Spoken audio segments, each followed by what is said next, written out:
Friends, आप सबको बहुत टाइम से बेस्टी वाला ड्रामा चाहिए था, तो इस बार मैं हाजिर हूँ फिर से क्रेजी बेस्टीज वाला ड्रामा लेके। इसमें हमारी दोनों क्रेजी बेस्टीज नॉर्मल वर्ल्ड में रिबॉर्न होती हैं, पर सिर्फ इंट्रो सुन के ये जज मत कर लेना कि ये स्टोरी बिल्कुल पहले वाली स्टोरीज की तरह होगी, क्योंकि इसमें सच में बहुत सारे ट्विस्ट और टर्न्स आएंगे। पिछली स्टोरीज में तो अब तक आपने ये देखा होगा, दोनों क्रेजी बेस्टीज हमेशा भागने की तैयारी करती रहती हैं, बट इस ड्रामा में तो आपको इससे भी ज्यादा क्रेजी हरकतें देखने को मिलेंगी, क्योंकि इन दोनों के सीईओ हस्बैंड्स तो इन दोनों से भी 4 कदम आगे हैं। मतलब क्रेजी बेस्टीज को और ज्यादा क्रेजी हस्बैंड्स मिले हैं, जिसमें एक तो बिलियनियर सीईओ है, दूसरा वाला तो डायरेक्ट उसका हॉट एंड हैंडसम अंकल है। अंकल होने के कम था, वो यान्ड्रे विलन भी निकला। तो ये दोनों बेस्टीज कैसे कैसे स्टोरी में धमाल करेंगी, ये जानने के लिए तो आपको पूरे ड्रामा को लास्ट तक देखना होगा। तो चलो बिना किसी देरी के स्टार्ट करते स्टोरी को। स्टोरी की स्टार्टिंग में एक शादी हो रही थी। वहीं पे हमारी फीमेल लीड जिया कहती है, मैं इस नॉवल वर्ल्ड में अपनी बेस्टी फ्रेंड के साथ आई हूँ, जिसकी अभी नॉवल के सेकंड मेल लीड बोचन के साथ शादी हो रही है। बोचन को फैंग के साथ अरेंज मैरिज के लिए फोर्स किया गया है। एंड जैसे वो लोग वेडिंग किस करने वाले थे, बोचन फैंग के कान में कहता है, ये शादी सिर्फ फैमिली का ध्यान रखने के लिए हो रही है, पर मेरा दिल पूरी तरह म्यान के लिए है, तुम उसे रिप्लेस नहीं कर सकती। और वहीं पे बोचन का अंकल मिस्टर गू खड़ा था, जो कि इस नॉवल वर्ल्ड का यान्ड्रे विलन है, और मियांग इसकी भी व्हाइट मूनलाइट है। जैसे जिया उसके हाथ में हाथ डालने लगी थी, मिस्टर गू एकदम से उसका हाथ पकड़ लेता है कि तुम अपनी आइडेंटिटी मत भूलो, तुम बस एक सब्स्टिट्यूट हो और तुम्हें बस मियान की एक्टिंग करनी है। अब आपको लग रहा हो कि दोनों बेस्टीज के साथ कितना गलत हो रहा है, बट ये दोनों तो पूरे फुल मजे में होती हैं कि हमें तो बस मनी चाहिए, प्यार से किसको घंटा फर्क पड़ता है। दोनों बेस्टीज विला के अंदर पैसे उड़ा रही थी। फैंग कहती है, वो बोचन कैसे डायलॉग मारा था कि मेरा दिल सिर्फ मियान के लिए धड़कता है। जिया कहती है, ये तो कुछ भी नहीं है, मेरा वाला तो उससे भी ज्यादा डायलॉग मारता है। बोल रहा था तुम तो बस मेरी सब्स्टिट्यूट हो और मुझे खुश करो, बट हमें क्या, हमें तो उनके डायलॉग से घंटा फर्क नहीं पड़ता। My money mommy loves you. फैंग कहती है, हमें बस ये अनरिक्रूटेड लव का नाटक करना होगा, फिर तो हम क्रेजी की तरह पैसे खर्च कर सकते हैं। और पैसे उड़ाने लगी थी। एंड उसी टाइम पे मिस्टर गू घर पे आ रहा था।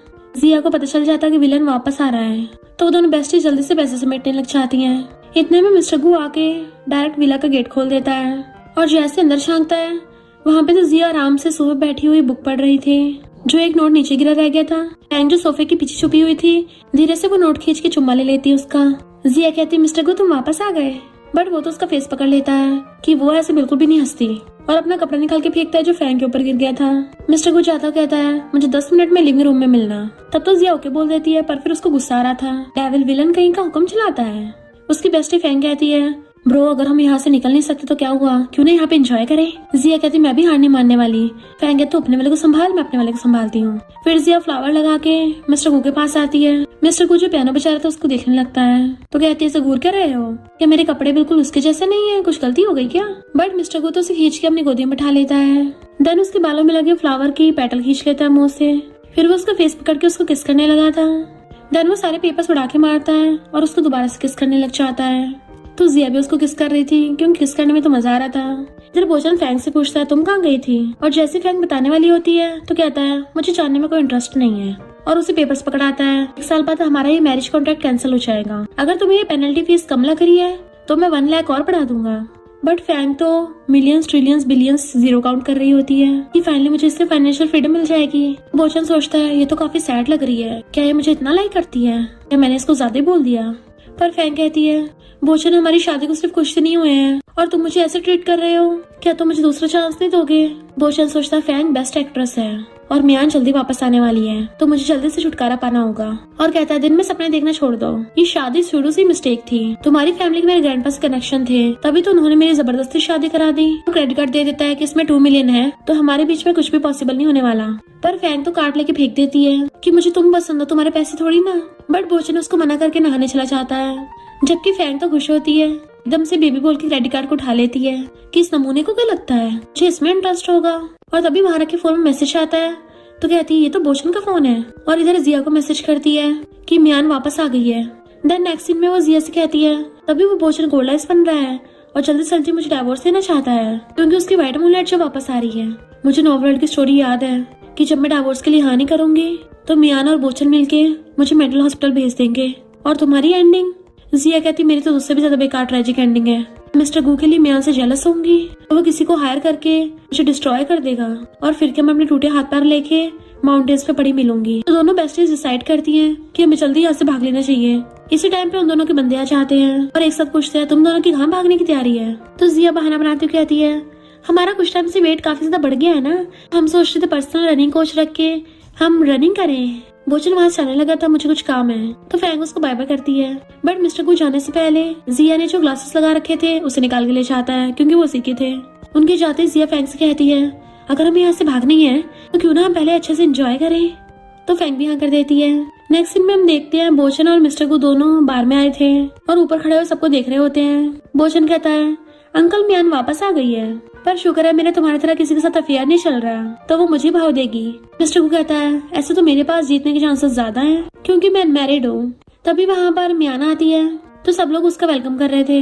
मिस्टर गो और बोचन भी उसको ऊपर से देखते हैं, तो वो उन दोनों का हेलो करती है। बट तभी मिस्टर गो की नजर जिया पे पड़ती है, जो वहाँ पे मेन मॉडल्स के साथ मजे से एंजॉय कर रही थी। तो भाग के जाके सीधा उसका हाथ खींच के ले आता है। फैंग पीछे से आके आती है, मैंने जिसने मेरी बेस्टी को हाथ लगाया, पर जैसे मिस्टर को पलटता उसकी बोलती बंद। बोचन भी वहाँ पे फैंग को देख के हैरान था। मिस्टर को जिया से पूछता, तुम यहाँ क्या कर रही हो? उसकी मुंडी पकड़ लेता है, तुम्हें पता है मुझे धोखा देने वालों के साथ क्या होता है? फैंग कुछ बोलने वाली थी कि अंकल, तभी मिस्टर को चिल्ला के पड़ता है, बोचन अपनी बंदी को संभाल। तो बोचन जाके फैंग से पूछता है, तुम यहाँ क्या कर रही हो, वो भी ऐसे कपड़े पहन के? फैंग कहते, अच्छा और तुमने कैसे कपड़े पहन रखे हैं? तो जल्दी से खुद को ढकता है। मियान कहते, अच्छा तो ये दोनों मेरे स्टैंड इन है। मिस्टर को वैसे तुम्हारा टेस्ट अच्छा है, ये काफी हद तक मेरे जैसी दिखती है। तो फैंग जिया के कानों पे हाथ रख देती है कि मुझसे तो ये सुना नहीं जा रहा। फिर जिया फैंग को इशारा करती है और उसके धक्का मारने से फैंग से मियान के ऊपर ड्रिंक गिर जाती है। तो बोचन उसका हाथ पकड़ कहता है, तुम मेरा गुस्सा मियान पे उतार रही हो? फैंग कहती, तू बेवकूफ है क्या? तो जिया को हंसी आ जाती है और उसको इशारा करती है। तो फैंग एक्टिंग करने लग गई थी, अब मैं क्या करूँ, तुम हो इतने अच्छे, मैं तुमसे बहुत प्यार करती हूँ ना, प्रॉमिस करती हूँ दोबारा ऐसा नहीं करूंगी। बोचन कहता, पनिशमेंट के तौर पे घर जाओ। तो जिया भी अपना नाटक करने लग जाती है, मिस्टर को तुमने पहले बताया होता, हम तो खुद ही यहाँ से जा रहे हैं। और फैंग को पकड़ के ले जाती है और दोनों बेस्टी हंस रही थी कि हम बच गए। मिस्टर को अभी भी गुस्से में लग रहा था और ड्रिंक करता है, पर ये दोनों बेस्टी तो वहीं पे खड़ी होकर देख रही थी। जिया कहती है, लगता है इस व्हाइट मूनलाइट का तो काफी पावरफुल इफेक्ट है, हमारे भागने के प्लान में चेंजेस करने होंगे। फैंग कहती है, भागने का सबसे मस्त प्लान है फेक डेथ। फ्रेंड्स मिस्टर को बोल रहे थे कि जिया तो बस तुम्हारी स्टैंड इन है, बट मिस्टर को गुस्से से एक हाथ से ग्लास ही फोड़ देता है। उस लड़के कहता है, तू कौन होता है उसके बारे में बोलने वाला? मियान कहती है, मिस्टर को तुम्हारा हाथ ठीक तो है ना? बट वो उसे हंसड़ा लेता है कि वो जो भी हो, कम से कम यहाँ प्रेजेंट लोगों से साफ तो है ना। ऐसा लग रहा था वो मियान को बोल रहा है और टल्ली होने का बहाना मार के वहाँ से उठ के चला जाता है। बोचन के दिमाग में भी अभी भी फैंग की बातें घूम रही थी, तो सोचता है क्या मैंने उसके साथ कुछ ज्यादा ही रूड बिहेव कर दिया था। मियान उसका हाथ पकड़ने लगी थी तो उसे एकदम से हाथ छुड़ा लेता है। इवन दूर होकर बैठ गया था कि मियान अब मैं मैरिड हूँ, भले शादी नाम की है, पर फिर भी मुझे लड़के से दूरी बना के रखनी चाहिए। बहाना मार के वो भी वहाँ से भाग जाता है। तो मियान गुस्से में थी कि इन दोनों लड़कियों ने इन दोनों पे क्या जादू किया है कि मुझे छोड़ के उनके पीछे भाग रहे हैं। इधर ये दोनों बेस्टी तो मजे से कोल्ड कॉफी पी रही थी और मजे से बातें करते हुए खा रही थी। तभी वहाँ पे एक लग्जरी कार आती है जिसमें से बोचन विंडोज झाँक रहा था, बट मिस्टर को उसे हाथ मार के साइड कर देता है ताकि वो विंडोज देख सके। इनफैक्ट ये दोनों अपनी बंदियों पे नजर रख रहे थे। बोचन कहता, अंकल मियान तो वापस आ गई है, फिर तुम जिया के साथ क्या करोगे? मिस्टर को कहता, तुझे इससे क्या, क्योंकि तेरी वाइफ की फैमिली वाले तो एकदम से डाइवोर्स करने के लिए हाँ नहीं करेंगे। बोचन कहता है, ये मुझसे बहुत प्यार करती है ना, पैसों से भी इसके लव को बाय नहीं किया जा सकता। ऐसे दोनों बेस्टी मजे करके घर पे आती हैं। वहाँ पे ग्रैंडमा को देख के उनके होश उड़ गए थे, तो दोनों ग्रैंडमा को हेलो करती हैं, पर ग्रैंडमा गुस्से में थी कि तुम दोनों आधी रात में क्या रैंडम चीजें उठा के घूम रही हो। मियान वापस आ गई है तो समझदार बन के पहले इस घर से निकल जाओ। इनफैक्ट ये दोनों बेस्टी तो पहले ही पैसे लेके वहाँ से निकलने की तैयारी कर रही थी। तभी ग्रैंडमा कहती हैं, जल्दी से पैसे लो और गू फैमिली छोड़ के चली जाओ। तो वो दोनों एकदम हैरान और फिर अपनी अपनी एक्टिंग स्टार्ट कर देती हैं। जिया कहती है, सब्स्टिट्यूट भी इंसान होते हैं, उनमें भी तो ब्लड और फीलिंग्स होती हैं, आप मुझे सिर्फ 3 मिलियन में कैसे निकाल सकती हो, क्योंकि मुझे तो मिस्टर गू के लिए रियल फीलिंग्स हैं। जिया के इशारे करने पे फैंग भी अपना नाटक स्टार्ट करती है कि मैंने तो पिछले 1 हफ्ते से बोचन को नहीं देखा, तो ये 3 मिलियन हम दोनों को अलग नहीं कर सकते। ग्रैंडमा कहती, बस करो, लो मैं तुम दोनों को 2 मिलियन और देती हूँ, तब दोनों 5 मिलियन लेके निकलो। वो दोनों अंदर अंदर खुश हो रही थी। जिया कहती है, पैसों के लिए आप मुझे ऐसे यूज करोगे? और जैसे वो दोनों अंदर से खुश होके अपनी प्यारी मनी को उठाने वाली थी, तभी उन दोनों के बंदे आके चेक छीन लेते हैं और फाड़ के फेंक दिया था। मिस्टर को कहता है, जिया क्या तुम सच में पैसे लेके यहाँ से निकल रही थी? तो जिया एकदम से उठ के उसको हक कर लेती है, नहीं तो कि मैं तो पूरी तरह से सिर्फ तुम्हारी हूँ। फैंग कहती है, बढ़िया एक्टिंग। ग्रैंडमा कहती है, अभी तुम वैसे एक्सप्रेशन दे रही थी। जिया रोने का ड्रामा करती है तो मिस्टर को एकदम से उसे एक हाथ से गोदी में उठा लेता है कि मैं थक गया हूँ, रेस्ट करने जा रहा हूँ। जिया बाय बाय करती है। फैंग तो हैरान थी क्योंकि वो तो उसको इतनी कैजुअली उठा के ले गया था, पर बोचन तो फैंग से चेक लेके चला जाता है। उसे गुस्सा आ रहा था कि 5 मिलियन भी हाथ से निकल गए। देन वो चुपके से जिया के रूम में भाग आती है और उससे पूछती, तुमने अभी तक कितने पैसे सेव किए? जिया कहती है, ज्यादा पैसे नहीं बचा पाई। देन फिर दोनों क्रेजी बेस्टीज बिल्कुल क्रेजी बातें करने लग जाती है कि हम दोनों में से पहले कौन टपकेगा। जिया कहती, मुझे लगता है मैं ही पहले टपकूंगी, मेरी एक्टिंग कुछ ज्यादा अच्छी होती जा रही है। फैंग कहती, ना ना मैं तो नहीं ऐसे मानती, अपना पुराना रूल रॉक पेपर सीजर करते हैं। जीतने वाला विनर होगा। देन फिर दोनों रॉक पेपर सीजर खेलने लग जाती हैं और इन द एंड फैंग जीत गई थी। कहती ब्रो मुझे माफ कर देना, पर इस काम में तो मैं ही अच्छी हूँ। जिया सैड हो कहती ठीक है तू ही पहले टपक जा। तो फिर नेक्स्ट सीन में फैंग जैसी मैट्रेस हटाती है, उसके नीचे उसने बहुत सारे पैसे छुपा रखे थे, जिससे वो जल्दी से बैग के अंदर घुसने लग जाती है। वो स्पीड से पैसे भरने में लगी पड़ी थी, तभी वहाँ पे बोचन आ जाता है। तो कहती है तुम आ गए वापस। बोचन कहता है तुमने मैन को कहाँ रखा है। फैंग तो एकदम हैरान थी और कहती है तुम्हें शक है कि मैंने मैन को किडनैप किया है। बोचन कहता है नैप होने से पहले मैन का लास्ट कॉल तुम्हें था, तो तुम पे शक नहीं करूंगा तो किस पे करूंगा। फैंग सोचते अरे नहीं, नोवेल की स्टोरी लाइन तो चेंज हो रही है पहले से, मैंने तो अभी तक सारे पैसे भी इकट्ठे नहीं किए हैं। बोचन कहता जब तक उसका पता नहीं चल जाता तुम कहीं नहीं जा सकती। वो रोने की एक्टिंग करती है कि आज मेरा बर्थडे है, प्लीज एक रात मेरे साथ रुक जाओ, पर वो हंस के चला जाता है। तो वो रोने लगी थी, पर रियल में तो वो हंस रही थी कि भला मुझे इसके जितना ब्लाइंड और हार्टलेस थोड़ी ना चाहिए, मैं तो अपनी मनी के साथ खुश हूँ। मैट्रेस के नीचे के पैसे निकाल के होम उड़ाने लगी थी। बोचन को आते देख मियान बीमार होने का नाटक करने लगती है। बोचन का असिस्टेंट वहाँ से पल उठा के कहता है बॉस ये तो आपकी वाइफ का है ना। तो वो कहता है वो फैंग पागल हो गई है, उसे अभी यहाँ पे बुलाओ, मैं उसे म्यान से माफी मंगवाऊंगा। तो म्यान की शक्ल को देख लग रहा था उसने जानबूझ के सब नाटक किया है। उसी वक्त बोचन को कॉल आता है कि फैंग का कार एक्सीडेंट हो गया। वो पहले तो हैरान था और फिर कहता है फैंग को क्या लगता है ये सब नाटक करके वो मुझे पटा लेगी। तो जिया कहती इस बार सच में रियल में है, बट वो फोन काट देता है। तो म्यान कहती तुम्हारी वाइफ की चोट लगी है, एक बार जाकर उससे मिल लो। बोचन कहता भले वो मेरी वाइफ है पर मैं तुम्हें जस्टिस से लाऊंगा। तो म्यान ग्रीन टी बनती है उसको हक्का लेती है कि तुम तो बड़े काइंड हो, बट बोचन का ध्यान तो अपने फोन की तरफ था कि अभी तक उसका कॉल क्यों नहीं आया, ना मुझे मैसेज कर रही है, वरना अब तक तो उसने बहुत रैंडम कॉल कर दिए होते। बट इधर हम देखते हैं फैंग तो मजे से वीडियो गेम खेल रही थी और जिया से फोन पे बात कर रही होती है कि मैं फेक डेथ का नाटक करूँ भी तो कैसे करूँ, वो नमूना देखने आ ही नहीं रहा। जिया कहती है पर तूने अपनी एशेस यहाँ पे क्यों रखी है, अच्छी जगह ढूंढ के रखती जिसे वो देख लेता। तो फैंग कहती है चलो बहुत हो गया नाटक, मेरा तो हो गया, अब तू भी अपने फ्यूनरल का अरेंजमेंट कर ले। फोन करते जिया कहती मैं देखो सही इसने इस बॉक्स में रखा क्या है। बट उसी टाइम पे वहाँ पे मिस्टर गु आ जाता है कि तुम वहाँ पे क्या छुपा रही हो। जिया कहती कुछ भी तो नहीं। मिस्टर गु से अपने पास बुला लेता है कि दिखाओ मुझे। तो कहते तुम्हारा बर्थडे आ रहा है ना, तो ये तुम्हारे लिए गिफ्ट है। वो कहता है ठीक है मैं इसको संभाल के रखूंगा।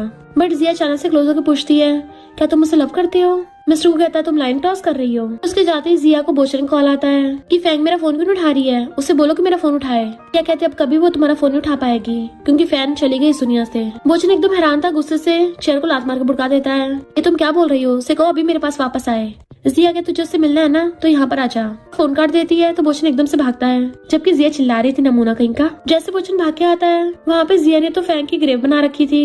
वो पूछता है ये सब क्या है। कहती मैंने बताया था ना फैंग का कार एक्सीडेंट हो गया, और उस वक्त तुम टाइम पे आ जाते तो शायद लास्ट पर उससे मिल सकते थे, पर अफसोस अब बहुत लेट हो गया है। बोचन कहता वो तो मैं। तो कहते तुम्हें लगा कि उसने मैन को किडनैप कर लिया, बिना सोचे समझे तुमने ये सोच लिया। बोचन उसके ग्रेव पे जाने लगा था तो रोकने लग जाती है। वो कहता है ये मेरी वाइफ है। जिया कहती बेचारी फैंग तुमसे प्यार करती थी, तभी तो तुम्हारे साथ गू फैमिली घर में बंद थी। सोचती है मैं एक्टिंग तो बढ़िया कर लेती हूँ, मुझे इस बोचन को इसके एशेस के बॉक्स को टच नहीं करने देना है, क्योंकि अगर इसने बॉक्स के अंदर देख लिया हम तो गए काम से। कहती अब तो वो जिंदा भी नहीं है, कम से कम उसे अब तो आजाद कर दो।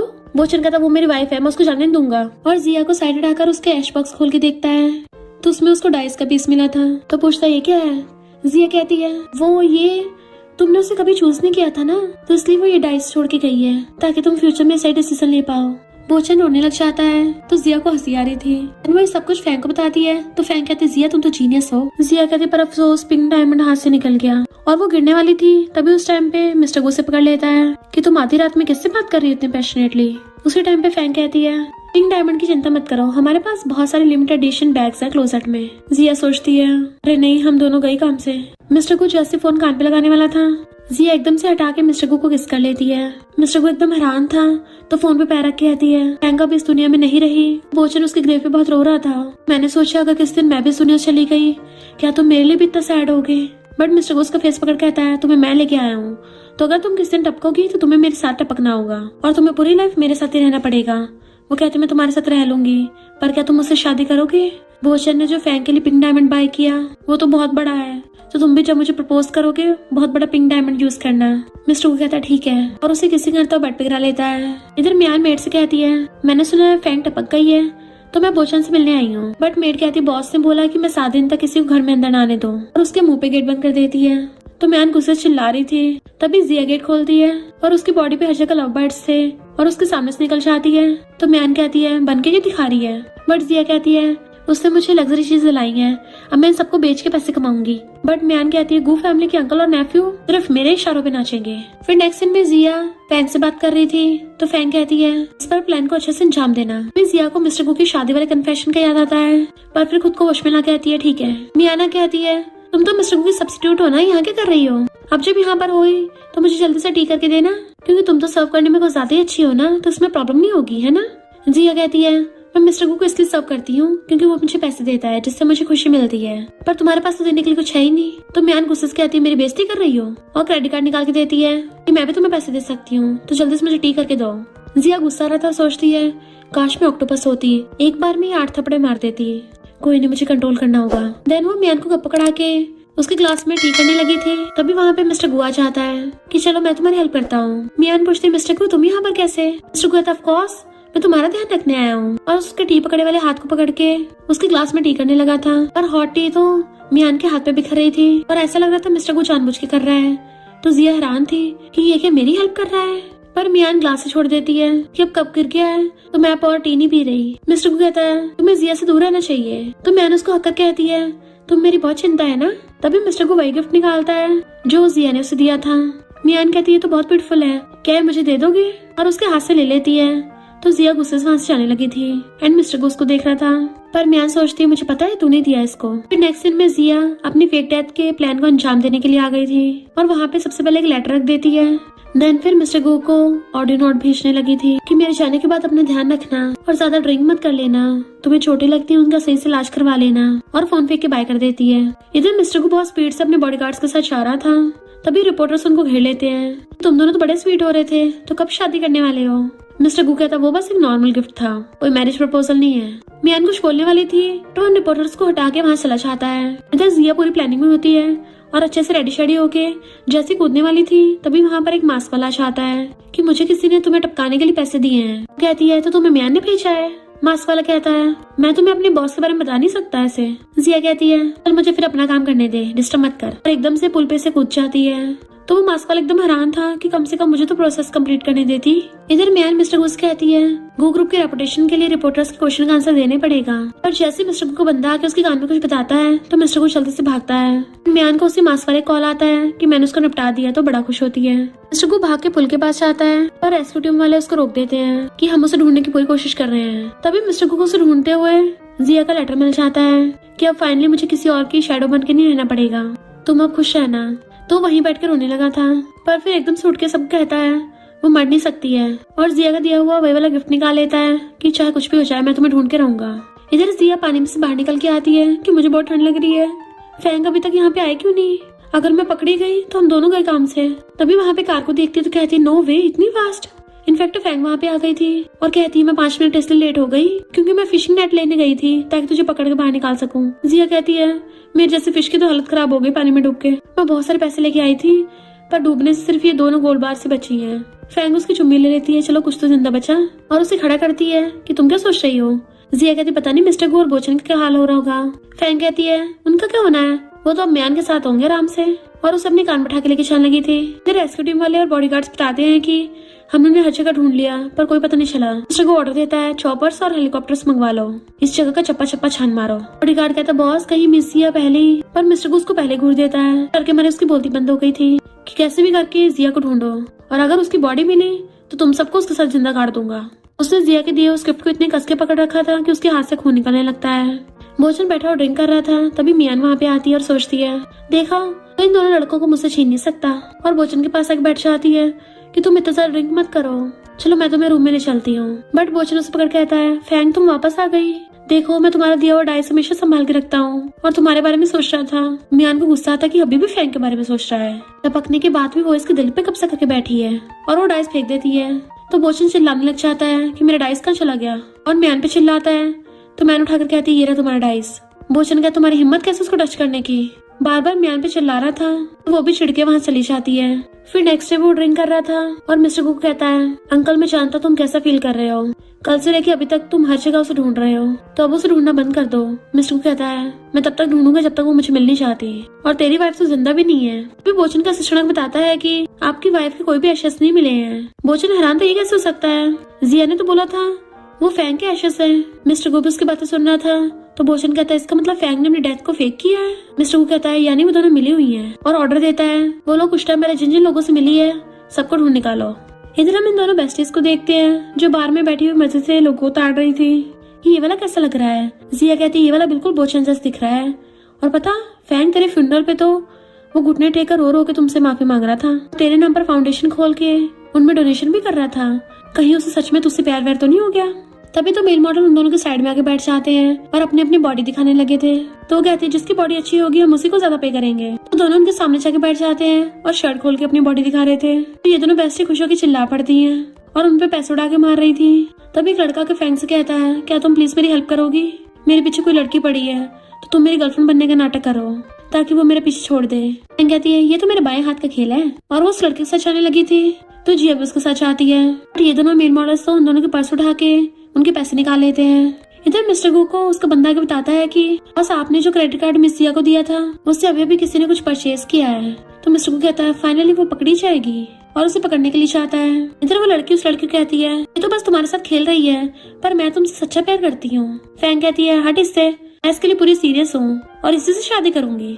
तो जिया उसकी नौटंकी देख के हंस रही थी। तभी वहाँ पे बोचना चाहता है अगली शादी करने से पहले अपनी पिछली शादी का तो निपटारा कर लो।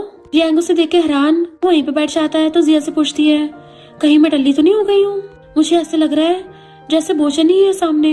जिया कहती है जल्दी भाग यहाँ से। और दोनों बेस्टी जैसे हाथ पकड़ के भागने लगी थी तभी बॉडीगार्ड्स आके उनका रास्ता रोक लेते हैं और फिर क्या पीछे से मिस्टर गो भी आ जाता है। जिया की तो हालत खराब हो गई थी। मिस्टर गो से पकड़ कर अपनी तरफ खींच लेता है। तुम्हें क्या लगा तुम सच में मुझसे भाग जाओगी? फिर अचानक से वहाँ पे अंधेरा होता है। फैंग के मुंह पे डस्टबिन उल्टा हुआ पड़ा था। कहता मुझे दिखाई नहीं दे रहा। तो मिस्टर गो उसके मुंह से हटाता है क्योंकि वो उसके हाथ पे काट के भाग गई थी। दोनों बेस्टीज बहुत खतरनाक हैं। इन दोनों को इनके बॉडीगार्ड्स के साथ चकमा देके भाग गई। इधर ये दोनों भागती हुई पार्किंग लॉट में आ जाती हैं और अपनी कार एक्सचेंज कर लेती हैं ताकि अपने अपने बंदों को चकमा दे सके। जिया तो फैंग की कार में आई थी पर उसके पीछे एक बाइक लगी होती है। तो कहती है ये तो मिस्टर गो लग रहा है और कार की स्पीड बढ़ा लेती है। बट वो तो उससे भी तेज बाइक चलाता है और उसे ओवरटेक करके सीधा बाइक आगे ले आया था। तो जिया के तो होश उड़ जाते हैं। इससे पहले उसकी कार ठुकती तो वो एकदम से ब्रेक लगा देती है जिससे धुआं धुआं हो गया था और उसको थोड़ी चोट भी लग गई थी। मिस्टर गो हेलमेट उतार के सीधा उसके पास जाता है पर देखते उसकी चोट लगी है और वो उस पे गिर गई। तो वो उसे घर पे ले आया था। इवन उसकी पट्टी भी कर दी थी और बैठा हुआ उसका हाथ पकड़ के ध्यान रख रहा होता है। एंड जिया को पास्ट के फ्लैशबैक आते हैं कि जब वो एक कन्वीनियंस स्टोर पे काम करती थी तो सैड होती है कि मेरे जैसी पुअर तो कोई हॉलिडे को सेलिब्रेट भी नहीं कर सकती। मुझे तो अपने ट्यूशन की फीस को कमाने के लिए भी कन्वीनियंस स्टोर पे काम करना पड़ता है। तभी पीछे मुड़ के देखती है तो वहाँ पे मिस्टर गो जख्मी हालत में आ गया था। वो कहता है ऐसे एक्सप्रेशन के दे रही हो पुलिस को बुलाओगी? तो कहती है तुम तो जख्मी हो। और फिर उसकी चोट पे मेडिसिन लगा रही थी। वो कहता है तुम्हें डर नहीं लगता? तो कहती है मुझे डर इस बात का है कि तुम मुझे पे नहीं करोगे। मैंने तुम्हारे लिए जो भी मेडिसिन बाय की है इसका पेमेंट कर देना। वो रहा इसका स्कैनर। मिस्टर गो उसको नॉन स्टॉप देखे जा रहा था। तभी उसके पीछे बॉडीगार्ड्स को देखती है तो एकदम से उसकी गोदी में बैठ जाती है और उसके बहुत ज्यादा क्लोज हो गई थी। ये मुंडी पीछे कर उन बॉडीगार्ड से कहती है यहाँ के देख रहे हो? पहले कभी किसी लवर्स को नहीं देखा है? मिस्टर को कहता है तुम क्या मेरी हेल्प करने की कोशिश कर रही हो? तो कहती कुछ भी मत बोलो। शॉर्ट ड्रामास में किसी की जान ऐसे बचाते हैं। ये लोग कुछ टाइम बाद चले जाएंगे। बॉडीगार्ड्स कहते बॉस क्या हम जाए यहाँ से? जी एकदम हैरान थी कि तुम इनके लीडर हो। और दूर होने वाली होती है बट वो उसे पकड़ लेता है। देन उसकी मुंडी पकड़ कहता है तुम यहाँ पर एक महीने में कितने कमा लेती हो? जिया कहती 3000। तो कहता है मैं तुम्हें 3 लाख दूंगा। वो हैरान तो इतने सारे पैसे मुझसे चाहते क्या हो? मिस्टर को खड़ा हो कहता है तुम्हें मेरे प्यार में पड़ना है तो क्या तुम मेरी गर्लफ्रेंड बनोगी? आता क्या करता है तो वो सोचती है ऐसा शुगर डैडी बॉयफ्रेंड मिल जाए तो भला कौन ही मना करेगा। और एकदम से उसके हाथ से हाथ टकरा के डील कर लेती है। तो वो भी उसको देखने लगा था। फिर नेक्स्ट में जब वो सिगरेट पी रहा था जैसे उसके पास आती भाग के तो वो सिगरेट स्मैश कर देता है और जल्दी धुआं में हटा देता है। कहती तुम्हें पता मुझे स्मोक्स प्रॉब्लम है इसलिए नहीं तुम पीते हो ना मेरे सामने।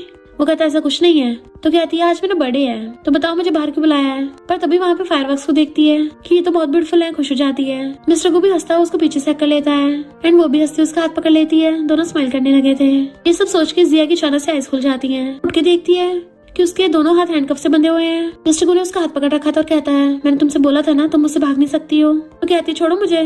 पर वो उसके कपड़ों में हाथ डालने लगता है कि देखो तुम्हारी बॉडी कुछ और बोल रही है। उसका फेस अपनी तरफ कर लेता है।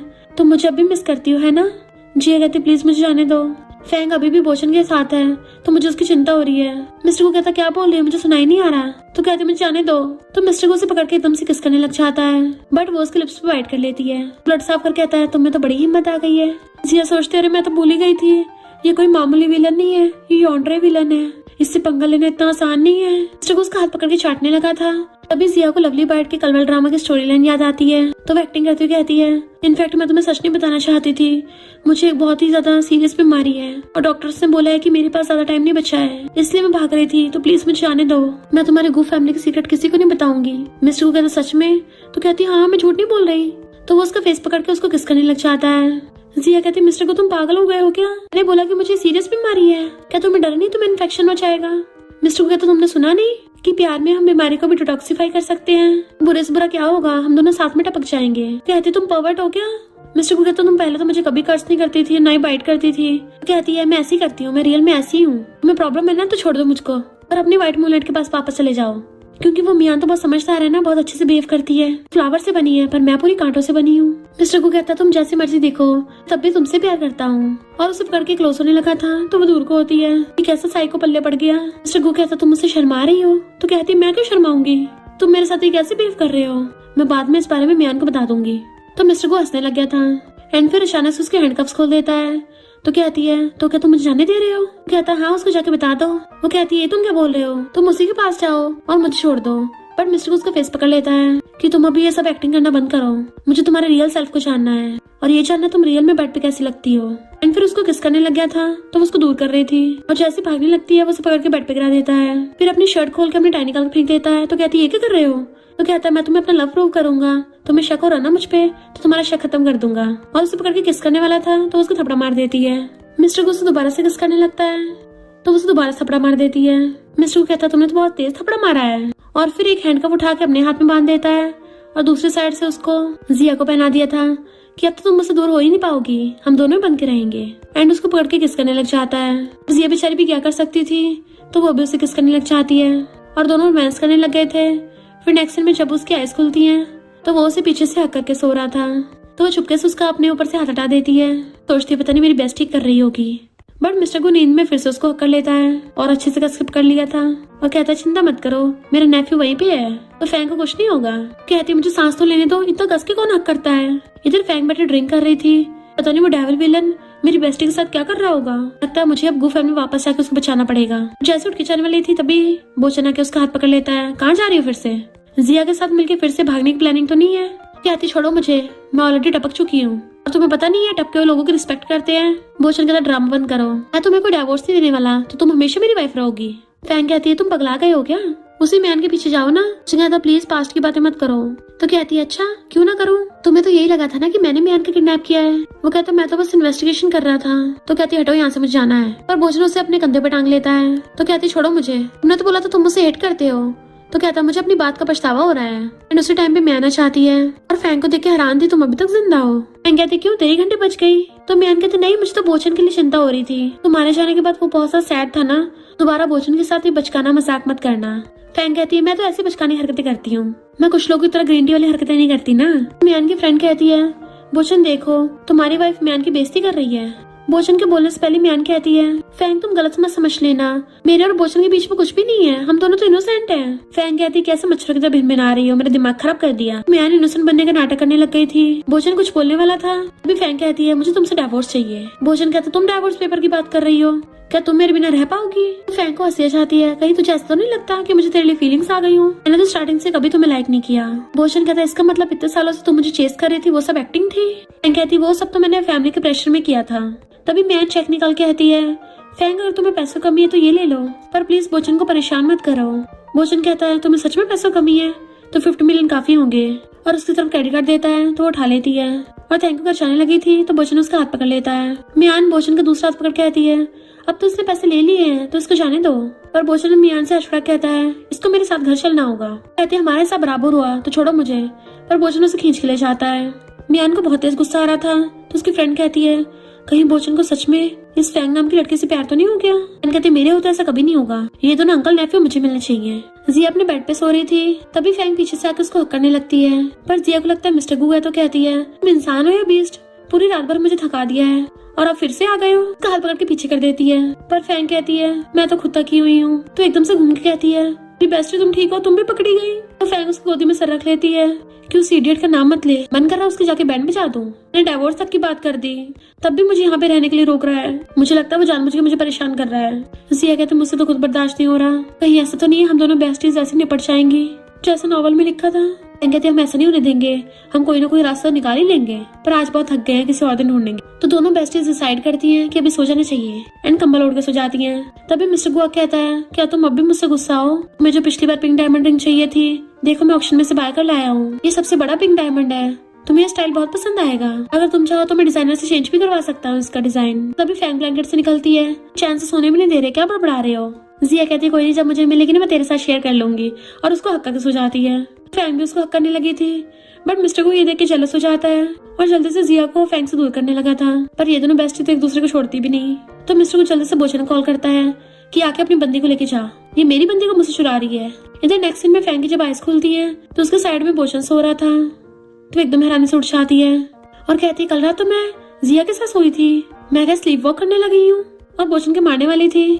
पर फिर अचानक से रुक जाती है। मैंने उसे बोचन की बात याद आती है जब उसने पूछा था मैंने तुम मेरे साथ बस प्यार की एक्टिंग कर रही थी, तो सोचती मैंने तुमसे सच में लव किया था।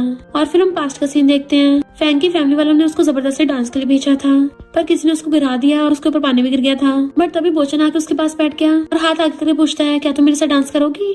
तो उसने भी उसका हाथ पकड़ लिया।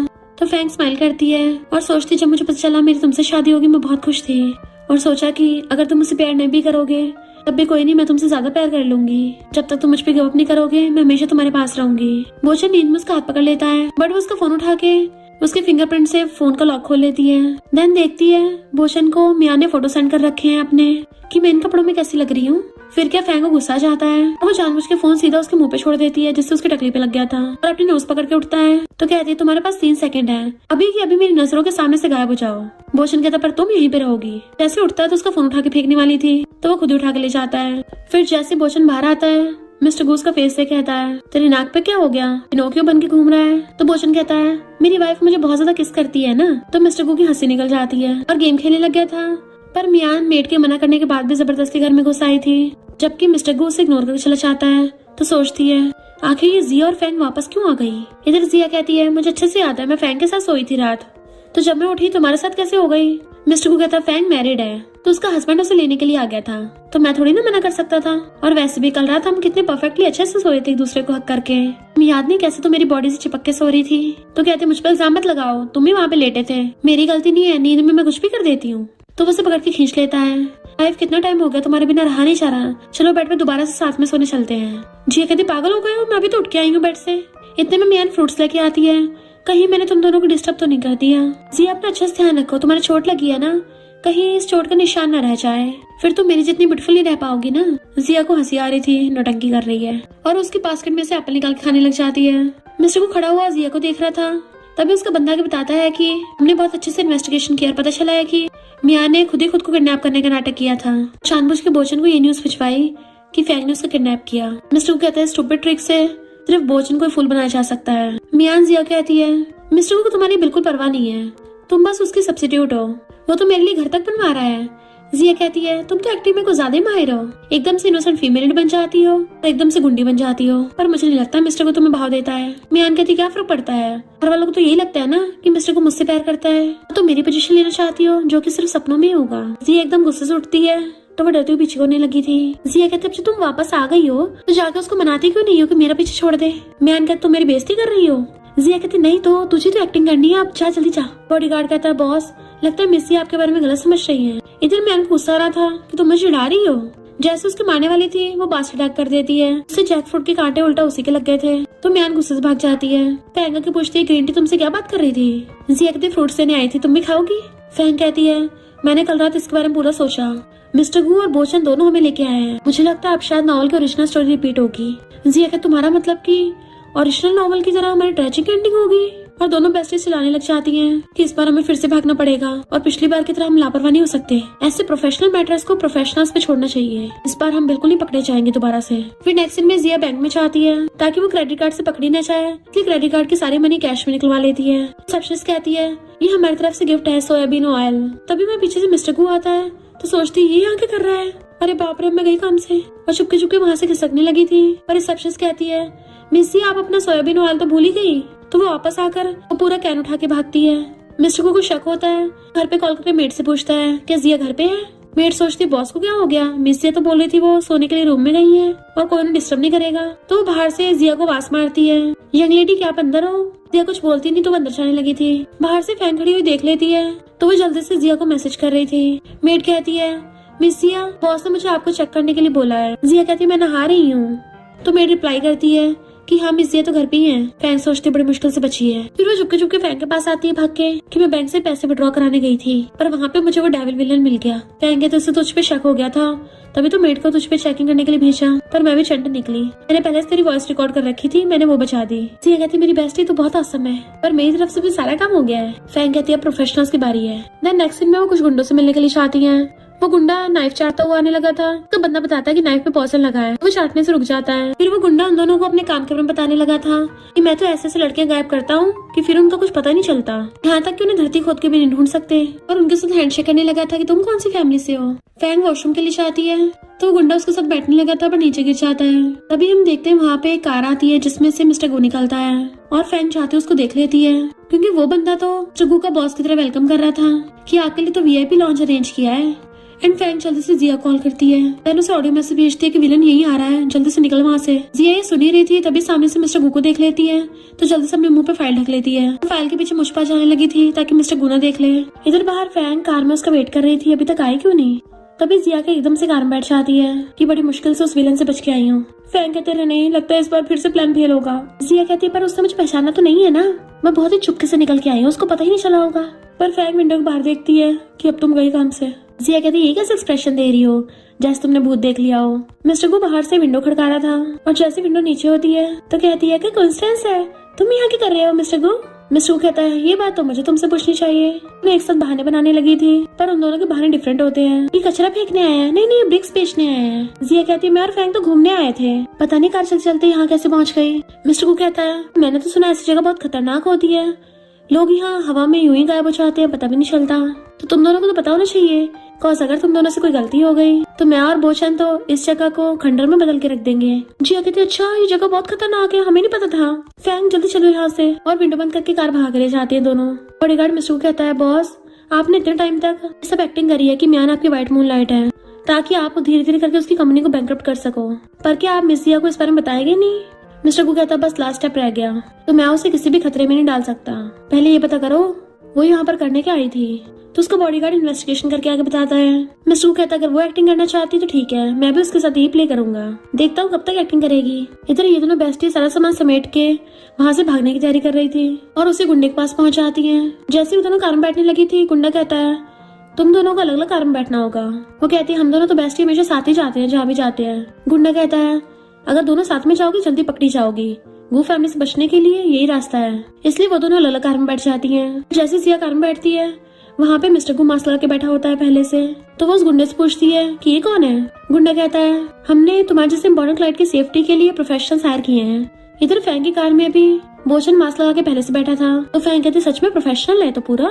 और दोनों बेस्टी एक दूसरे से बात करती है कि हमारे पास तो अलग अलग बॉडीगार्ड्स भी हैं, अब तो हम पक्का अपने मकसद में कामयाब हो जाएंगी। एक दूसरे को बाय करती हैं एंड दोनों कार चल पड़ी थी। जिया तो बाहर विंडो से झाके अपना सीन एंजॉय कर रही थी कि फाइनली मैं आजाद हो गई, पर जैसे कार पे ब्रेक लगते हैं एकदम से उसकी गोद में आ गई थी तो दूर हो जाती है कि तुम्हारा काम भी काफी मुश्किल होता होगा है ना। चुगू क्लोज हो कहता है तुम्हें काम का मतलब पता भी है। तो सोचती है इसकी आवाज इतनी जाने पहचाने को लग रही है और कहती है मेरे क्लोज मत आना। तभी वो अपना मास्क हटा देता है तो वो उसको देख के एकदम हैरान थी कि ये तुम हो, और जल्दी से कार का गेट खोलने की कोशिश करती है कि मुझे यहाँ से बाहर निकलना है। बट मिस्टर को उसका हाथ पकड़ लेता है कि मैंने तुम्हें मना किया था ना मुझसे दूर भागने को, तुम मेरी सुनते क्यों नहीं हो। तो कहते तुम होते कौन हो मुझे रोकने वाले, तुम्हें क्या हक है कि तुम मुझे बांध के रखोगे। तो मिस्टर को उसको किस करने लग जाता है। जिया उसके मार रही थी और बाइट करती है, वो फिर भी उसे किस कर रहा था। नेक्स्ट दिन में बेड पे से सो के उठती है तो मिस्टर को अपने कपड़े पहनना था। वो कहता तुम उठ गई, अब वार्न कर रहा हूँ दोबारा भागने की कोशिश मत करना, क्योंकि अगर अगली बार ऐसा हुआ तो मैं बोचन और उसकी वाइफ को दूसरी कंट्री में माइनिंग करने के लिए भेज दूंगा और फिर इस लाइफ टाइम में तो तुम फैंग से कभी मिल नहीं पाओगी। तो गुस्से से उसकी टाई पकड़ के खींच लेती है, खबरदार मुझे मेरी बेस्टीज दूर किया तो मिस्टर को उसका किस करने वाला था। तुम्हारे लिए मैं किसी को भी ठिकाना लगा सकता हूँ। तो वो ब्लैंकेट के अंदर घुस जाती है। जब वो उठ के बाहर आती है तो बोचन बाहर खड़ा मिल्क पी रहा था, उसको हेलो करता है। दूर बैठी फैंग ब्रेकफास्ट कर रही थी। वो बाय करता हुआ चला जाता है। वो फैंक से जाके कहती है, तुम्हें नहीं लगता इन दोनों का सर घूम गया है? इनकी व्हाइट मूनलाइट ऑलरेडी वापस आ गई है, तब भी दोनों हमें बाहर क्यों नहीं निकाल रहे हैं? तो फैंक उसे टेबल में मुक्का मार देती है और वो दोनों फिर से प्लान बनाने लगी थी न्यू। फिर म्यान उन दोनों की ग्रैंडमा को फोटो दिखाती है। वो क्लब में लड़कों के साथ डांस कर रही है। तो ग्रैंडमा कहती है, इन दोनों ने गो फैमिली की इज्जत मिट्टी में मिला दी। म्यान कहती है, अगर ये बात बाहर पता चली तो? ग्रैंडमा कहती, म्यान तुम कितनी अच्छी समझदार हो, चिंता मत करो, मैं उन दोनों को हैंडल कर लूंगी। फिर जैसे वो दोनों शॉपिंग करके आती है, देखती वहाँ पे ग्रैंडमा बैठी हुई थी और कहती है, दूसरों घर में रहती हो, दूसरों को खाती हो, तब भी तुम्हारे दिल इतने जंगली हो रहे हैं, हमेशा बाहर को भागती रहती हो, तो तुम दोनों जल्दी यहाँ से जाओ। तो वो दोनों इशारा करने लग जाती एक दूसरे को कि प्लान को अंजाम देने का टाइम आ गया है। और फिर भाग के जाके ग्रैंडमा घेर लेती है। ग्रैंडमा उन दोनों को दूर कर देती है कि मैं तुम दोनों की बातों में नहीं आने वाली। जिया कहती, ग्रैंडमा आप ही हमें कोई आइडिया दो यहाँ से भागने का। ग्रैंडमा हैरान, क्या मतलब? तो कहती है, हमें पता है आप अपनी जवानी के टाइम पे गैंगस्टर हुआ करती थी, तो आपके पास तो बड़े बड़े प्लान होंगे। फैंग कहती, ग्रैंडमा कोई ऐसा तरीका ढूंढो जिससे हम आसानी से यहाँ से भाग सके। बस मिस्टर गो और बोचन को इस बारे में पता नहीं चलना चाहिए। प्रॉमिस करते चुपके से भागेंगे। ग्रैंडमा हैरान थी, बिल्कुल भी नहीं, तुम मेरी मिस्टर गो और बोचन से लड़ाई कराना चाहती हो? तो वो दोनों फिर से ग्रैंडमा को बैठा देती हैं कि हम तो इस फैमिली की भलाई के लिए कर रहे हैं, अब हम दोनों यहाँ से जाएंगी तभी तो यहाँ पे सब शांति से रह पाएंगे। ग्रैंडमा कहती, मैं तुम्हारी बातों में नहीं आने वाली, मुझे किसी से मिलना है, अपॉइंटमेंट है। उठ के चाहती तो वो दोनों पीछे पीछे आती है। नेक्स्ट सीन में ग्रैंडमा बैठी हुई थी और वो दोनों झांक के देख रही थी कि रेस्टोरेंट में किससे मिलने के लिए आई हैं, जिसके लिए पिछले आधे घंटे से वेट कर रही हैं। अभी वहाँ पे एक मैन आता है जो कि एक मेल एंकर है। आते ग्रैंडमा का हाथ पकड़ लेता है कि तुम मेरे लाइव स्ट्रीम की मेंबर हो ना, जिसने मुझे 10,000 गिफ्ट्स भेजे हैं, तुम मेरे टॉप फीमेल फैन क्लब हो। तो ये दोनों बेस्टी देख के हैरान थी। ग्रैंडमा शर्माती हुई कहती है, तुम्हारे फैमिली मेंबर बीमार है ना, मैंने लाइव स्ट्रीम में सुना, देखो मैं ये सब तुम्हारी फैमिली के लिए लेके आई हूँ। खुश होता पर जैसे बॉक्स खोलता उसमें हर्ब्स थी कि तुम मेरे साथ मजाक कर रही हो। ग्रैंडमा कहती, तुम गलत समझ रहे हो, तुमने बोला तुम्हारे फैमिली मेंबर बीमार है, इसलिए मैं तुम्हारी हेल्प कर रही हूँ। ये बहुत ही रेयर मेडिसिन हर्ब्स है, मैंने स्पेशली प्रिपेयर करवाए हैं। और वो अपने हाथ साफ कर कहता है, तुम्हें देना था तो ये कचरा देना था, और सब नीचे फेंक देता है। मुझे बेवकूफ बनाने के लिए बुलाया है। उसकी मैनेजर कहती है, ओ लेडी तुझे शर्म नहीं आती? हमारे एंकर की तो बहुत सारी फीमेल फैंस हैं, वो इतना फेमस है फिर भी तुझसे मिलने आया और उसको ये कचरा दे रही है। फैंग कहती है, फूला गुब्बारा, इसको शर्म नहीं आती खुद को फेमस एंकर बोलते हुए? जिया कहती, चलो इसको सबक सिखाने चलते हैं। और एकदम से अंदर जा कहती, खबरदार इन्हें कुछ बोला तो। फैंग भी अंदर आ जाती है। बॉडीगार्ड मिस्टर गूगल से कहता है कि यंग लेडी प्रॉब्लम में है, क्या उनको बचाने चलना है? मिस्टर को कहता है, तुम इन दोनों को अंडर एस्टिमेट मत करो, ये दोनों मिलके कहीं भी बवाल कर सकती हैं। वो कहता, तुम कौन हो, बीच में मत पड़ो। तो जिया जाके बॉक्स उठा के उसके सर पे मार देती है। फैंग कहती है, तुम पैसों के लिए लड़कियों के साथ धोखा करते हो, अपना थोपड़ा देखा है? ये हिम्मत कैसे दूसरों पे उंगली करने की? जिया कहती है, अब हम तेरा सारा ऑनलाइन सबको सच बताएंगे। और दोनों मिलकर उसको धोने लग जाती है। ग्रैंडमा भी ये सब देख के हैरान थी। मिस्टर को बाहर खड़ा स्माइल कर रहा था। बॉडीगार्ड कहता, बॉस अंदर की चीखें सुन के मेरी रूह तक कांप रही है। मिस्टर को कहता है, ऐसे स्कम्बैग को ठिकाने लगाने के लिए यही सही तरीका है। वो दोनों मिलकर आराम से इसको हैंडल कर लेंगी। एंड वहाँ चला जाता है। इनफैक्ट जिया और फैंग ने मिलके जो बहुत बुरी तरह से उसके लेग्स के बीच में किक कर दिया था, जिससे वहीं पे ढह जाता है। जैसे उसकी मैनेजर अटैक करने के लिए आती है, फैंग उसका हाथ पकड़ लेती है और जिया उसे बहुत बुरी तरह से अभी भी धो रही थी। फिर जिया जाके उस मैनेजर का हाथ पकड़ लेती है और फैंग जाके उसको धोती है। वो कहता है, मैं तुम दोनों को छोड़ूंगा नहीं। फैंग कहती है, हमने तुम दोनों की वीडियो बना ली है, अब तुम्हें ऑनलाइन एक्सपोज करेंगे। ग्रैंडमा चलो यहाँ से। ग्रैंडमा भी गुस्से से उनके साथ चली जाती हैं। फिर नेक्स्ट सीन में टी पीती सोचती हैं, भले ही दोनों बहुत चंट हैं और बहुत ज्यादा पैसे उड़ाती हैं, पर ये बिल्कुल वैसी नहीं जैसे म्यान बता रही थी। और फिर रेस्टोरेंट की बात के लिए उन दोनों का थैंक यू करती है, पर वो सब दोबारा मत करना। वो कहती है, कोई बात नहीं ग्रैंडमा, हम सब समझती हैं, हमें तो खुद हैंडसम लड़के पसंद है और ऑनलाइन ऐसे किसी पर भरोसा नहीं करना चाहिए। हर कोई सच्चा नहीं होता, कुछ धोखेबाज भी होते हैं और कभी कभी डेड स्ट्रॉन्ग मैन होते हैं। ग्रैंडमा हैरान थी, डेड स्ट्रॉन्ग मैन? तो कहती, हाँ, जो दिखने में हॉट एंड हैंडसम हो और उनके अंदर काफी मिस्टीरियस छुपा हुआ हो। जिया कहती, जैसे कि मिस्टर गू, वो प्रैक्टिकली एक जॉम्बी है। ग्रैंडमा हैरान, जॉम्बी है वो? फैंग कहती, और नहीं तो क्या, वो वैम्पायर की तरह पूरा दिन जिया को चूसता रहता है और जॉम्बी की तरह उसको दिन भर खाता है। ग्रैंडमा हैरान, क्या मतलब? तो कहती है, मिस्टर को बेचारी जिया को हमेशा सब्स्टिट्यूट की तरह ट्रीट करता है, कितना डार्क है वो। जिया कहती है, कुछ लोग बाहर से बहुत इनोसेंट और शरीफ बनते हैं पर अंदर से पूरे क्रेजी होते हैं। फैंग कहती है, और बोचन बिल्कुल सेम वैसे क्रेजी है, उसको लगता है मैंने म्यान को किडनैप किया। ग्रैंडमा का तो पूरे होश उड़ गए, तभी वहाँ पे म्याना चाहती है और वो आते ही ग्रैंडमा को मीठी मीठी बातों में फंसाने लगी थी। तो ग्रैंडमा पहचान जाती है, अच्छा तुम ग्रीन टी हो, जैसा कि इन दोनों ने मुझे बताया। तो वो दोनों हंस पड़ती है। बोचन वहाँ पे आता है तो म्यान उस पर ट्राई मारने लग जाती है कि देखो ना ग्रैंडमा मुझे ऐसे बोल रही है, पर वो भी उसको भाव नहीं देता। म्यान कहता, तुम्हारी वाइफ को अच्छा नहीं लग रहा होगा है ना, शायद मुझे वापस नहीं आना चाहिए था। बोचन कहता, जब तुम्हें पता है तुम्हें वापस नहीं आना चाहिए था तो क्यों मुंह उठाकर आई हो? मेरी वाइफ फैंग जो भी बोलती सही बोलती है, तुम्हें क्या लगता मुझे पता नहीं तुमने किडनैपिंग खुद की करवाई थी? म्यान कहती, ग्रैंडमा देखो ना ये मुझे ऐसे बोल रहा है। ग्रैंडमा कहती है, मैं बेवकूफ थी जो तुम्हें पहले अपनी ग्रैंड डॉटर इन लॉ बनाने वाली थी, अच्छा वो बनाया नहीं है, और उसे घर से बाहर निकाल देती है। ये दोनों बेस्टी हैरान थे कि ये क्या चल रहा है। जैसा एक्सपेक्ट किया था यहाँ तो उल्टा ही हो रहा है। ग्रैंडमा को हमें बाहर निकालना था पर ग्रैंडमा ने उस ग्रीन टी को ही बाहर निकाल दिया। फिर ग्रैंडमा के बोचन के मारती है कि अभी कभी अपनी वाइफ से माफी मांग, तो एकदम से कूद के फैंक के पास बैठ जाता है कि मैंने तुम्हें किडनैपिंग वाले इशू के लिए गलत समझा, इनफैक्ट मैं तुम्हें डाइवोर्स नहीं दूंगा। तो वो उसके थप्पड़ मार देती है। मेरी बात ध्यान से सुन, तुम मुझे डाइवोर्स नहीं दे रहे हो, मैं तुम्हें डाइवोर्स दे रही हूँ, और उठ के चली जाती है। तो जिया को बहुत जोर से हंसी आ रही थी और वो क्लैपिंग करने लग जाती खुशी के मारे। मोचन हैरान था कि मैंने तो उससे माफी मांगी है, मुझे मार के क्यों चली गई। ग्रैंडमा उसकी और मारती है कि ये कैसी माफी थी, नालायक तुझे कुछ भी नहीं आता।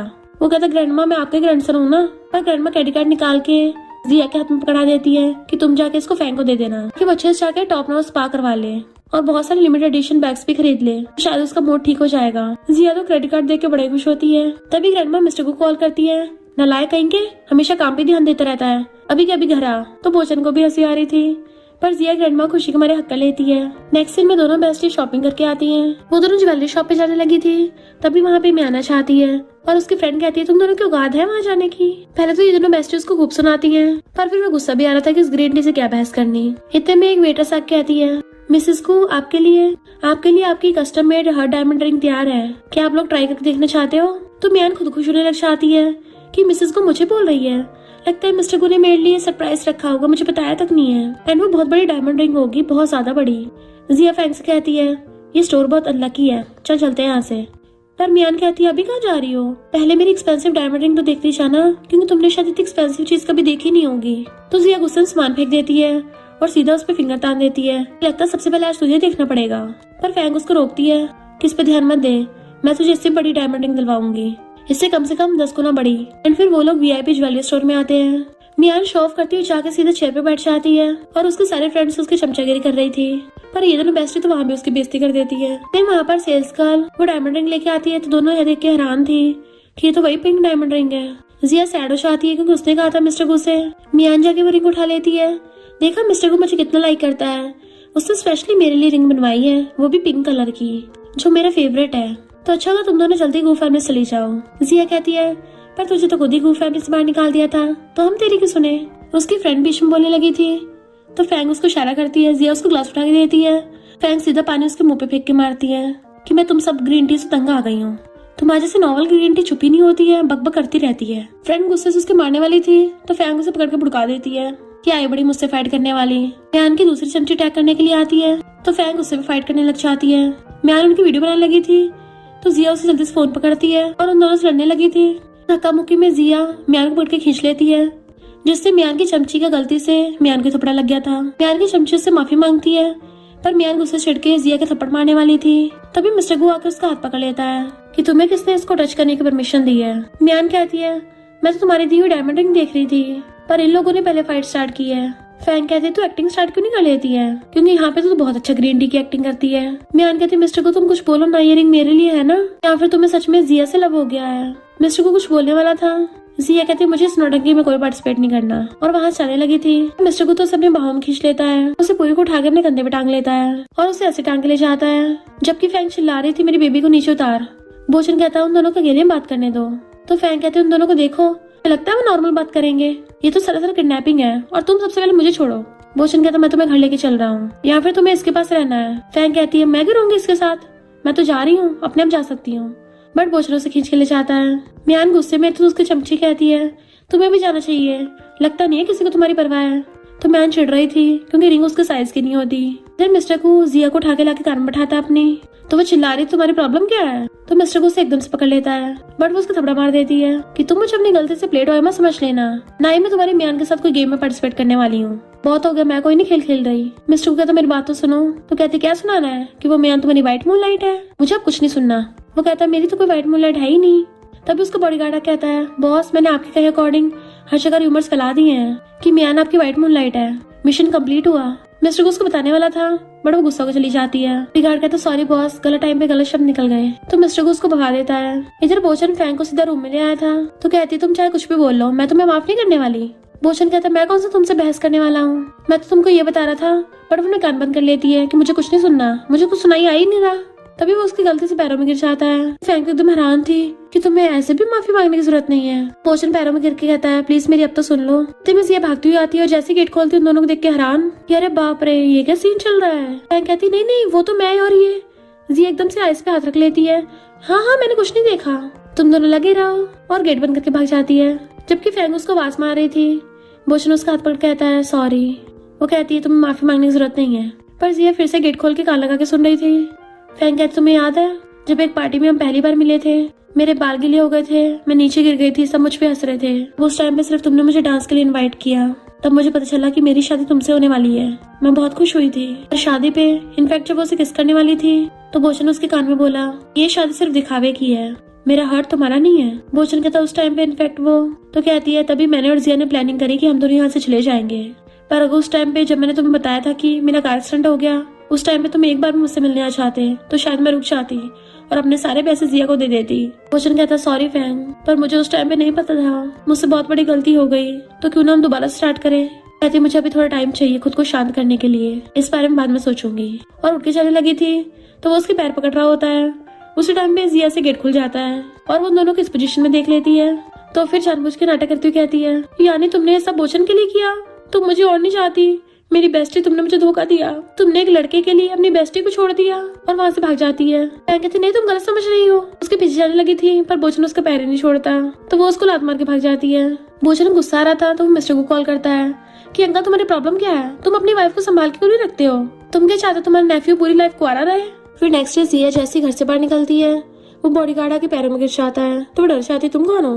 तो कहता है सिस्टर इन लॉ, बॉस ने मुझे तुम्हें रोज गार्डन ले जाने को बोला है। तो कहती है मैं नहीं जा रही। बॉडीगार्ड कहता है सिस्टर इन लॉ प्लीज मुझे बचा लो, बॉस ने बोला कि अगर तुम नहीं आई ना तो मुझे दोबारा काम नहीं करने देंगे, और मिस्टर को तो बहुत डेंजरस है, पता नहीं मेरा क्या हाल करेंगे। बेचारा अपने सारा दुखड़ा सुना देता है कि अगर मैंने लेग खो दी फिर मैं चलूंगा कैसे, अगर मैंने अपना हाथ खो दिया फिर मैं बाकी काम कैसे करूंगा। वो कहते ठीक है चलती हूँ। तो एकदम उठ के तैयार हो जाता है हाँ चलो। फिर हम नेक्स्ट सीन में देखते हैं सब लोग बातें कर रहे थे, पक्का प्रपोज करने वाले हैं। इनफैक्ट बोचन वहाँ पे फ्लावर बुके लेके खड़ा था और कहता है पहले मैं अंधा था जो मैं तुम्हारे गहरे प्यार को पहचान नहीं पाया, पर प्लीज मुझे माफ कर दो। इनफैक्ट वो ये सब कुछ फैंग को इम्प्रेस करने के लिए कर रहा था। जिया कहती है आखिर है तो तुम्हारा हस्बैंड नहीं ना। फैंग कहती है हाँ मेरा हस्बैंड ही है, पर वो तो प्रैक्टिस कर रहा होता है इम्प्रेस करने की कि मैं ऐसे प्रपोज करूंगा, नहीं ऐसे करूंगा। पर तभी वहाँ पे मियाना चाहती है और कहती देखा ये सब मेरे लिए कर रहा है। इस पर तो फैंग को बहुत गुस्सा आ रहा था कि ग्रीन टी हर जगह में उठा के आ जाती है और साथ में इसकी तो चमचे भी लटक के आती हैं। स्टू आके बोचन को साइड कर देता है और खुद पियानो बजाने लगा था और कहता है किसने कहा मैं मियान को प्रपोज कर रहा हूँ। बोचन भाग के जाके फैंग को फ्लावर बुके पकड़ा देता है और मिस्टर को अपना ब्लेजर उतार के जिया को उड़ा देता है। दोनों से पकड़ के स्टेज पे ले गया था और सबको बताता है कि मैंने कभी नहीं बोला मियान मैं तुमसे शादी करूंगा, और ना ही जिया कभी किसी की सब्स्टिट्यूट थी। मियान कहती है पर तुमने तो वेडिंग रिंग मेरे लिए बनवाई थी, और सबको दिखाने लग जाती है कि ये जिया मिस्ट्रेस है। फैंग को गुस्सा आ रहा था इसकी हिम्मत कैसे मेरी बेस्टी का सब बोलने की, आज तो इसकी बैंड बजाऊंगी, इस ग्रीन टी का खात्मा करूंगी। तो बोचन उसको संभालता है। मिस्टर को उसे रिंग छीन लेता है, किसने कहा तुम्हारे लिए। इस बार फैंग का डायलॉग बोचन मार देता है ग्रीन टी तुम्हें शर्म नहीं आती, जब देखो दूसरी चीजों को अपना बना लेती हो। फैंग हैरान थी और कहती है तुम कब से मेरी तरफ हो गए। तो कहता है वाइफ मैं तो हमेशा तुम्हारी तरफ हूँ। एंड मिस्टर को जिया को रिंग पहनाने लग जाता है और सबके सामने उसका हाथ पकड़ कहता है मैंने सिर्फ जिया से प्यार किया है और सिर्फ इसी से शादी करूंगा। मिसेस गू की पोजीशन चाहे पास्ट प्रेजेंट या फ्यूचर हो हमेशा इसी की रहेगी। म्यान फिर से अपना ड्रामा स्टार्ट कर देती है तो मिस्टर को उल्टा उसी को सबके सामने एक्सपोज कर देता है और कहता है मैंने मियान के साथ र्यूमर जानबूझ के फैलवाए थे कि मेरी व्हाइट मूनलाइट है, क्योंकि मैं जिया को प्रोटेक्ट करना चाहता था। तो सब लोग हैरान हो जाते हैं। फैंग कहती है अच्छा तो रियल में तुम मेरी बेस्टी जिया की सब्स्टिट्यूट हो। फिर मिस्टर को कहता है बोचन चाहे तो तुम इस पर ट्राई मार सकते हो। बोचन कहता है अंकल आप पागल हो गए हो क्या, मेरी ऑलरेडी वाइफ है, मैं मैरिड हूँ, मैं ऐसी लड़कियों से दूर रहता हूँ और मुझे ग्रीन टी बिल्कुल पसंद नहीं है। पर मियान फिर भी बात नहीं आती और कहती है बोचन तुम भूल गए हम चाइल्डहुड स्वीट हार्ट है। बोचन कहता है ग्रीन टी दूर रहो मुझसे और फैंग को आगे कर देता है वाइफ तुम्हें मुझे इस ग्रीन टी से बचाओ। मिस्टर गो ने तो उसको पूरी तरह से बैंकरप्ट कर ही दिया था। बच्चा कुछ बोचन भी उसके साथ सारे ऑपरेशन कैंसिल कर देता है। फिर मिस्टर को सिक्योरिटी गार्ड बुला के मियान और उसकी चमचियों को बाहर फेंकवा देता है। देन जिया का हाथ पकड़ कहता है सॉरी मैं सही से तुम्हें पहले प्रोटेक्ट नहीं कर पाया था और अब से हमेशा करूंगा। पर वो नहीं निकाल के फेंके चली जाती है कि अब डायमंड्स मेरे लिए कोई वैल्यू नहीं रखते हैं। मिस्टर को सैड हो गया था। नेक्स्ट टाइम वो ड्रिंक कर रहा होता है तो फैंग गुस्से से चाहती है कि तुमने ये सब कुछ अपनी मर्जी से कर लिया, जिया के बारे में नहीं सोचा। मिस्टर को कहता है मैं उसको बस प्रोटेक्ट करना चाहता था। फिर हम पास्ट का सीन देखते हैं। इनफैक्ट मिस्टर को बिग ब्रदर एक बड़ा प्रॉब्लम में फंस गया था और जब उसे बचाने के लिए चाहता है तो उसकी आइज बंद होने वाली थी। उसका फर्स्ट ब्रदर उसे बताता है कि प्लीज मेरी वाइफ को बचा लेना, पर मिस्टर को उसको भी नहीं बचा पाया था। इसलिए मिस्टर को गिल्ट रह गया होता है कि वो अपने किसी को नहीं बचा पाया और उसने इसी डर की वजह से कभी भी जिया को अपना लव कन्फेस नहीं किया और हमेशा अपनी फीलिंग्स से भागता रहा। उसे डर था कि जिया उसके क्लोज आएगी तो वो भी खतरे में पड़ जाएगी, क्योंकि वो म्यान की फैमिली से बदला लेने के लिए सब कर रहा था और मियां जिया को हटना करते। फैंग कहती है तुम दोनों की स्टोरी तो और भी ज्यादा गहरी निकली। तो जिया तुमने सब सुन लिया है ना? वो पीछे मुड़ के देखता है तो जिया वहाँ खड़ी हुई स्माइल कर रही थी। भूषण कहता अच्छा तुम इन दोनों का पैचअप कराने के लिए आई थी। फैंग कहते और नहीं तो क्या, ये मेरे फेवरेट कपल है। भूषण कहता है अच्छा हम दोनों को क्या, हम दोनों का जो मामला बीच में अटका हुआ है उसका भी तो ऑडियंस के सीपी होंगे ना। तुम नहीं चाहती हमारी ऑडियंस खुश रहे तो हम दोनों को भी साथ होना चाहिए। और उसे पकड़ के ले जाता है। मिस्टर को भाग के जिया के पास जाता है और उसको सॉरी बोलने लगा था कि मुझे माफ कर दो, काश मैंने तुम्हें पहले कन्फेस कर दिया होता। जिया कहती है अच्छा तुम मुझे दोबारा कन्फेस कर सकते हो। उसको रिंग निकाल के देती है। उसे एकदम से उठा के टेबल पर बैठा लेता है। यानी जिया ने वो रिंग फेंकी नहीं थी तो वो उसको दोबारा से रिंग पहना देता है कि अब से तुम जो बोलोगे मैं सब करूंगा, प्लीज मुझे प्रॉमिस करो कि तुम मुझे कभी छोड़ के नहीं जाओगी। और उसको किस करने के लिए क्लोज होता है तो वो भी हंसते उसे किस करने लग जाती है और फिर दोनों अच्छे से रोमांस करते हैं। देन हम उनकी शादी का सीन देखते हैं। जिया वेडिंग ड्रेस में थी और कहती है ये सब तुम्हारी गलती है, शादी वाले टाइम पे हमारा बेबी होने वाला है और प्रेगनेंसी की वजह से मैं सही से वेडिंग ड्रेस में आ नहीं पा रही हूँ। बेबी आने के बाद शादी करेंगे। कहता नहीं वाइफ मुझसे वेट नहीं हो रहा, मैं पूरी दुनिया को बताना चाहता हूँ कि तुम मेरी हो। फैंग को उल्टी आ रही थी, इन दोनों का रोमांस तो खत्म ही नहीं हो रहा जब से स्टार्ट हुआ है। और जाके जिया को पकड़ के उठाती है कि हम दोनों खेलने जा रहे हैं। मिस्टर को कहता है मेरी वाइफ को जरा आराम से लेके जाना और वो दोनों ने बाय करके भाग जाती है। भूषण कहता है अंकल वो दोनों अभी तक आए क्यों नहीं है? दोनों को शक होने लग जाता है तो एकदम से उठ के भागते हैं। भूषण जाके गेट पे आवाज मारता वाइफ तुम रेडी हो गई? आवाज ही नहीं आती अंदर से तो वो दोनों अंदर जाते हैं। बट वहाँ पे वो दोनों नोट छोड़ के गई थी कि हम लोग एंजॉय करने जा रहे हैं। भूषण कहता अंकल आंटी ने तो हद ही कर दी, वो फिर से मेरी वाइफ को किडनैप करके भाग गई। तो मिस्टर को पूरी कंपनी वालों को ऑर्डर देता है चाहे कुछ भी हो जाए हम दोनों की वाइफ को जल्दी ढूंढ निकालो। तो सब लोग कहते हैं हाँ बॉस हम ढूंढ लेंगे। हम देखते हैं ग्रैंडमा को जो सोचती है आज मैं उन दोनों नालायकों को सबक सिखाऊंगी। उन दोनों ने मेरी डॉटर इन लोग को बहुत परेशान किया है ना, तो आज जब उनको ढूंढना पड़ रहा होगा ना तब मजा आएगा। और पता चलता है ग्रैंडमा इन दोनों को अपनी कार में भगा के लेके जा रही है ताकि अपने डॉटर इन लॉस को बहुत मजे करवा सके। और फिर वो लोग बाहर में आके खूब मजे करते हैं। तीनों मिलकर डांस कर रही थी और इस तरह से ये दोनों क्रेजी बेस्टी तो सुधरने वाली है नहीं। पूरी लाइफ हमने क्रेजी हरकतें जारी रखेंगी। हमने ग्रैंडमा को भी क्रेजी बना दिया पर इन दोनों के हस्बैंड तो और भी ज्यादा क्रेजी हैं। वो फिर भी इनके पीछे पड़े हैं। वो लोग भी अपनी पावर से हमेशा इनको ढूंढते रहेंगे और इस तरह से इनकी बुरी लाइफ ऐसी फनी होने वाली है। और इसी के साथ इस स्टोरी का एंड हो जाता है। अगर आपको ये स्टोरी पसंद आई हो तो लाइक शेयर और कमेंट करते जाना। तो बस थोड़ा सा इंतजार करना, फिर मिलेंगे न्यू स्टोरी में।